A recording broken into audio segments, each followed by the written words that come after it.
ಮಧು ಬಂಗಾರಪ್ಪನವರ ಹೇಳಿಕೆ ಖಂಡನೀಯ. ಜಿಲ್ಲಾ ಶಿಕ್ಷಣ ಸಚಿವರು ಹಾಗೂ ಉಸ್ತುವಾರಿ ಮಂತ್ರಿಗಳಾದ ಗೌರವಾನ್ವಿತ ಮಧು ಬಂಗಾರಪ್ಪನವರು ನಿನ್ನೆ ಸಾರ್ವಜನಿಕ ಕಾರ್ಯಕ್ರಮದಲ್ಲಿ ಹಿರಿಯ ರಾಜ್ಯ ನಾಯಕರು, ನಮ್ಮ ಮಾರ್ಗದರ್ಶಕರು, ಮಾಜಿ ಸಚಿವರು ಹಾಗೂ ಹಾಲಿ ಶಾಸಕರಾದ ಶ್ರೀ ಅರಗ ಜ್ಞಾನೇಂದ್ರ ಅಣ್ಣನವರ ಬಗ್ಗೆ ಮಾಡಿದ ಏಕವಚನ ಮತ್ತು ಹಗುರ ಸ್ವರೂಪದ ಮಾತು ಅತ್ಯಂತ ಅಸಮಂಜಸವಾಗಿದ್ದು ರಾಜಕೀಯ ಶಿಷ್ಟಾಚಾರಕ್ಕೆ ವಿರೋಧವಾಗಿದೆ.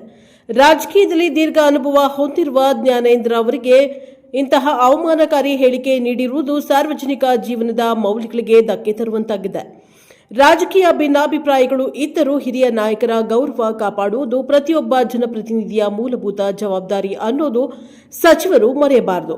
ನಾನು ತಾಲೂಕಾ ಬಿಜೆಪಿ ಯುವ ಮೋರ್ಚಾ ಪ್ರಧಾನ ಕಾರ್ಯದರ್ಶಿಯಾಗಿ ಮಧು ಬಂಗಾರಪ್ಪನವರ ಹೇಳಿಕೆಯನ್ನ ತೀವ್ರವಾಗಿ ಖಂಡಿಸುತ್ತೇನೆ ಮತ್ತು ಅವರ ತಮ್ಮ ಹೇಳಿಕೆಯನ್ನ ತಕ್ಷಣ ಹಿಂಪಡೆಯುವಂತೆ ಮತ್ತು ಸಾರ್ವಜನಿಕವಾಗಿ ಕ್ಷಮೆಯಾಚನೆ ಮಾಡುವಂತೆ ಸ್ಪಷ್ಟವಾಗಿ ಒತ್ತಾಯಿಸುತ್ತೇನೆ. ರಾಜಕೀಯ ಸಂಸ್ಕೃತಿ, ನೈತಿಕತೆ ಮತ್ತು ಸಾರ್ವಜನಿಕ ಜೀವನದ ಗೌರವ ಮರೆಯದಂತೆ ಜಿಲ್ಲಾ ಸಚಿವರು ನಡೆದುಕೊಳ್ಳುವುದು ಅವಶ್ಯಕ ಎಂದು ಅಭಿಲಾಷ್ ಬಿ ಚಿಕ್ಕಣ್ಣಮತಿ ತಾಲೂಕಾ ಬಿಜೆಪಿ ಯುವ ಮೋರ್ಚಾ ಪ್ರಧಾನ ಕಾರ್ಯದರ್ಶಿ ಆಗ್ರಹಿಸಿದ್ದಾರೆ. Bureau report, Prajapower TV, Shivamogga. ಮಾನ್ಯ ಗೌರವಾನ್ವಿತ ಮಧು ಬಂಗಾರಪ್ಪನವರೇ, ನಿನ್ನೆ ದಿನ ನೀವು ನಮ್ಮ ನಾಯಕರಾದಂಥ ಆರ್ಗ ಜ್ಞಾನೇಂದ್ರಣ್ಣವರ ಬಗ್ಗೆ ಬಳಸಿರ್ತಕ್ಕಂಥ ಪದ ತೀಕ್ಷ್ಣವಾಗಿ ನಾವು ಇದನ್ನು ಖಂಡಿಸ್ತೇವೆ. ನೀವು ಈ ರಾಜ್ಯದ ಮಂತ್ರಿಯಾಗಿ, ಜಿಲ್ಲಾ ಮಂತ್ರಿಗಳಾಗಿ, ಪ್ರತಿಷ್ಠಿತ ಗೌರವಾನ್ವಿತ ರಾಜಕಾರಣಿಯ ಪುತ್ರರಾಗಿ ತಾವು ನಿನ್ನೆ ಬಳಸಿರ್ತಕ್ಕಂಥ ಪದ ತಮ್ಮ ರಾಜಕೀಯ ಜೀವನಕ್ಕೆ ಶೋಭೆ ತರ್ತಕ್ಕಂಥದ್ದಲ್ಲ ಅಂತ ನಾವು ಭಾವಿಸ್ತೇವೆ. ತಮ್ಮಲ್ಲಿ ವಿನಂತಿಸಿಕೊಳ್ಳೋದಿಷ್ಟೇ, ನೀವು ರಾಜಕೀಯವಾಗಿ ಹೇಳಿಕೆ ಟಿಪ್ಪಣಿ ಮಾಡೋದು ಎಷ್ಟಾದರೂ ಮಾಡಿ, ಆದರೆ ಅರಗ ಜ್ಞಾನೇಂದ್ರಣ್ಣವರಂತ 50 ವರ್ಷ ರಾಜಕೀಯ ಅನುಭವ ಇರ್ತಕ್ಕಂಥವ್ರು ಅವ್ರು ಎಂದೂ ಕೂಡ ಟೀಕೆ ಟಿಪ್ಪಣಿಯ ಸಂದರ್ಭದಲ್ಲಿ ಯಾವುದೇ ಪಕ್ಷದ ನಾಯಕರಿಗೆ ಅವಾಚ್ಯವಾಗಿ ಪದಗಳನ್ನು ಬಳಸಿದ್ದೇ ಇಲ್ಲ.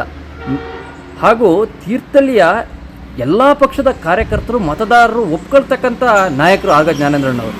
ಚುನಾವಣೆ ಸಂದರ್ಭದಲ್ಲಿ ಹೇಳಿಕೆ ಪರ ವಿರೋಧಗಳು ಸರ್ವೇ ಸಾಮಾನ್ಯ.